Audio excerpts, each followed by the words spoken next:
Friends, welcome to my new vlog and another vlog. तो आज मैं लेके आई हूँ आपके लिए एक अलग सा ट्रिक। तो ये भी मेरा किचन से ही रिलेटेड है। तो यहाँ पे बहुत लोगों के मन में ये होता है कि मतलब हम बहुत किचन की जो हम सफाई देखते हैं वो हम लोग तो डेली रूटीन बेसिस पे करते हैं, लेकिन कुछ कुछ सफाइयाँ ऐसी होती है जिधर हमारा ध्यान नहीं जाता है। तो वही बस मैं कुछ ट्रिक्स आपके लिए लाई हूँ। तो यहाँ पे मैं अपना गैस वैस साफ़ कर रही हूँ। तो यहाँ पे मैं आज आपके लिए कुछ क्लीनिंग हैक्स लाई हूँ, ट्रिक्स लाई हूँ। तो अगर आप मेरे चैनल पे नए हैं तो प्लीज़ मेरे चैनल को सब्सक्राइब करें, लाइक करें एंड शेयर करें एंड साथ साथ में कमेंट्स भी करें। तो अगर आप कमेंट्स करेंगे तो मुझे बहुत ज़्यादा अच्छा लगेगा। और फाइनली मैं 2.93 के सब्सक्राइबर्स मेरे हो चुके हैं और जल्द ही मैं रीच कर जाऊंगी 3000 में। तो आप सब का तहे दिल से शुक्रिया जो मेरा वीडियोस देखते हैं, जिन्होंने मुझे सब्सक्राइब किया है, जिन्होंने मेरे को बहुत सपोर्ट किया है। वो बस आप लोगों की वजह से ही मुझे थोड़ा बहुत मोटिवेशन मिलता है। तो इसलिए मैं ये वीडियो बना रही हूँ।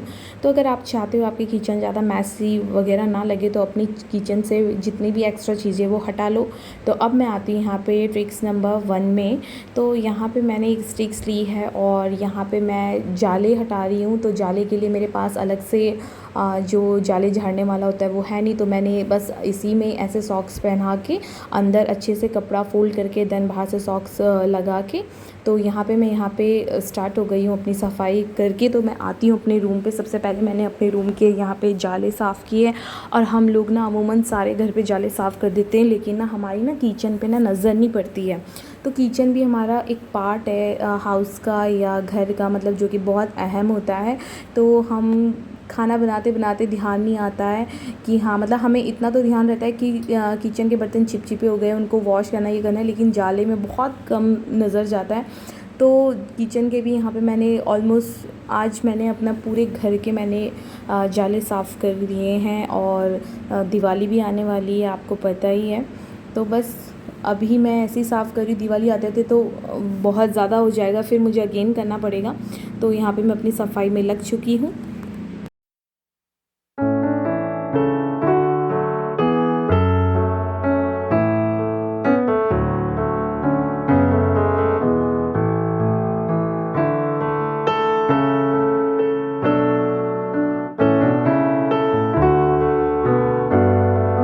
ठीक है, आप घर में भी ये ट्राई कर सकते हैं। अगर आपके पास कोई एक्स्ट्रा स्टिक्स पड़ी है तो आपका इससे पैसा भी बचेगा और आपका टाइम भी बचेगा। और सेकंड टिप्स में मैं आती हूँ। मैंने यहाँ पे बॉल ले लिया है, यहाँ पे मैंने सिरका लिया है। अगर आपके पास सिरका नहीं, आप नींबू का यूज़ कर सकते हैं, बेकिंग सोडा का यूज़ करो। और साथ में आप कुछ भी डिटर्जेंट वगैरह यूज़ करते हो या जिससे आप यूटेंसिल्स धोते हो, साफ़ करते हो, आप उसका भी यूज़ कर सकते हो। तो यहाँ पर मैं यहाँ पर डोर साफ़ करूँगी। तो डोर को जैसे अगर हम स्पेशली अगर साफ़ करें तो हमें घिसना पड़ता है। इसमें आपको कोई भी घिसने की ज़रूरत नहीं है। आप जैसे बर्तन वॉश करते हैं वो स्क्रबर जो होता है आप उसमें हल्के से ये लगाइए और आप हल्के हल्के हाथों से मैश करिएगा। तो जितना भी आपका दरवाज़ा में जो भी आपका मैल वगैरह होगा, ये जो भी आपकी गंदगी होगी वो इजी वे में आपकी साफ़ हो जाएगी। आपको इसमें ज़्यादा मेहनत करने की ज़रूरत नहीं है। और देखो ये दरवाज़ा कितना गंदा हुआ था, क्योंकि बारिश के जितने भी छींट होते हैं ये दरवाजे, क्योंकि मेरा अमूमन बंद ही होता है तो मेरा इतना ध्यान नहीं जाता है। तो यहाँ पे जितने भी बारिश अब बंद हो चुकी है तो अब मैंने सोचा मैं दरवाज़ा यहाँ पे वॉश कर लेती हूँ। नहीं तो क्योंकि वॉश करने को कोई फ़ायदा ही नहीं है, अगेन बारिश आती है तो दोबारा वैसे ही हो जाता है दरवाज़ा। तो अब बारिश जा चुकी है, बरसात जा चुकी है, तो मैं इसको वॉश करूँगी। और देखो मैंने ये सारे अच्छे से जो भी मैंने अपना ये यहाँ पे सॉल्यूशन बनाया उससे मैंने साफ़ कर दिया, मतलब साफ़ करा है। उसके बाद आप हल्का सा गीला कपड़ा लो, गीला कपड़े के बाद आप इसको ड्राई जो भी आपके पास ड्राई कपड़ा होगा उससे आप इसको साफ़ कर दो। तो आपका दरवाजे बहुत अच्छे से चमकेगा। तो ऐसा लगेगा ही नहीं कि हाँ ये वही दरवाज़ा है। तो ये मेरी छोटी सी एक ट्रिक्स थी और आप इसको टिप्स समझिए। सोडा, बेकिंग सोडा ना आपके किचन में अवेलेबल होता ही है और बेकिंग सोडा बहुत ज़्यादा काम आता है, हर चीज़ में काम आता है। तो बेकिंग सोडा का मैंने यहाँ पे दरवाजे साफ़ करने में यूज़ किया है। अब आती है मेरे पूजा की बारी। तो अब यहाँ पे ये मैं पूजा का सारा ये जितने भी मैंने यहाँ पे फोल्ड करके रखे हुए मैं इन सबको वॉश कर दूँगी। और अब आती है आपके ना कोने कोने में कूड़े होते हैं जहाँ आपके ना हाथ नहीं पहुँच पाते, कॉर्नर वगैरह में झाड़ू नहीं पहुँच पाता है, पोछा नहीं पहुँच पाता है। तो यहाँ पे मैंने बस ऐसे ही झाड़ू में ये मोजा पहना के, अगर आपके पास कोई एक्स्ट्रा सॉक्स होगा या वेस्टेज सॉक्स होगा तो आप उसका भी इस तरीके से यूज़ कर सकते हैं जैसे मैंने यहाँ पे किया है।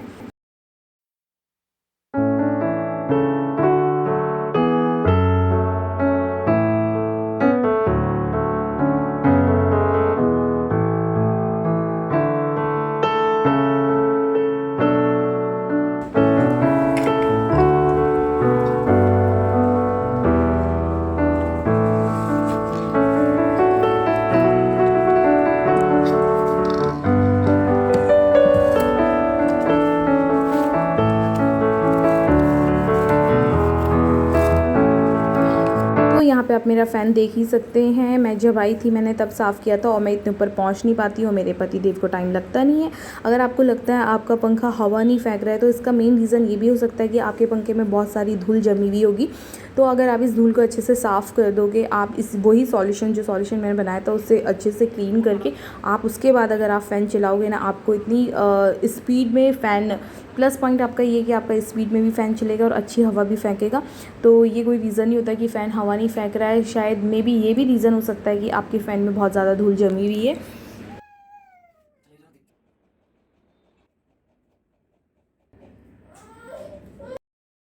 मैं आज की जो मेरा थंबनेल है आपने देख ही लिया होगा कि शैम्पू का तवे में क्या काम है। आप शॉक्ड हो गए होंगे कि यहाँ पे तवे में शैम्पू का क्या काम हो सकता है, लेकिन बहुत ही अच्छा असरदार वाला ये ट्रिक है। अगर आपका पैन क्या होता है, हम लोग तवे धोते हैं, पराठा वगैरह बनाते हैं, कुछ भी ऑमलेट वगैरह बनाते हैं, तो वो जो तेल में जो ऑयली रहता है ना वो रह जाता है, धोने के बाद भी अच्छे से नहीं निकलता है।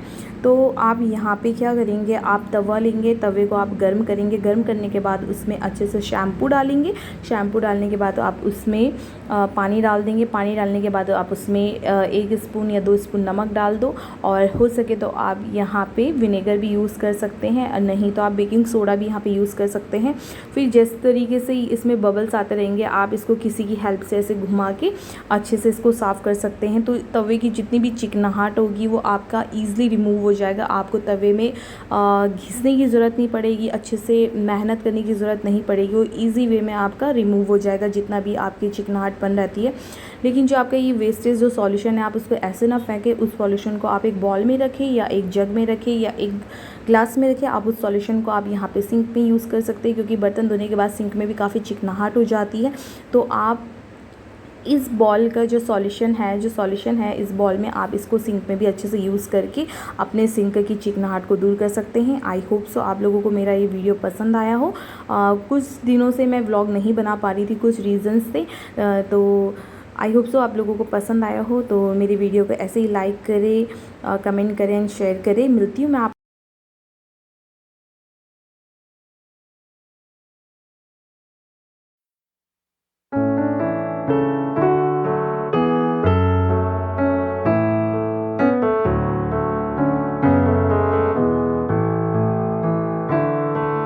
तो आपने अमूमन देखा ही होगा, जब हम लोग पूरे कमरे में, पूरे घर पे हम झाड़ू लगा चुके होते हैं, फिर हम जो हमारे पास डस्ट कीपर होता है या डस्ट पैन होता है, उससे हम ऑलमोस्ट कूड़ा उठा चुके होते हैं। और कूड़ा उठाने के बाद फिर भी थोड़ा बहुत जो रेत वगैरह होती है वो वहाँ पे बच जाती है। आप उसको जितना भी उठाओ वो बिल्कुल क्लियर साफ़ नहीं होता है। तो उसके लिए आप क्या करो, उसे एक सामने समेट के अच्छे से रख दो, और जितने भी ये छोटे छोटे आपके ये जो पार्टिकल्स बच जाते हैं ये डस्ट के, आप उसको किस तरीके से साफ़ करेंगे, आप उसको क्या करेंगे, जितना भी आपके जो डस्ट पार्टिकल्स है उसको एक सामने इकट्ठा करके रख दीजिए। उसके बाद आप या तो कपड़ा ले सकते हैं कोई गीला सा, या अपने हाथ को हल्का सा गीला करके वहाँ पे उसको इजी वे में आप उसको रिमूव कर सकते हैं। तो आपको इसमें ज़्यादा दिक्कत नहीं आएगी, और आपका जो वहाँ पे जो थोड़ा बहुत डस्ट वगैरह भी होगा वो भी साफ़ हो जाएगा, और देखो जिससे हमें कोई प्रॉब्लम भी नहीं होगी।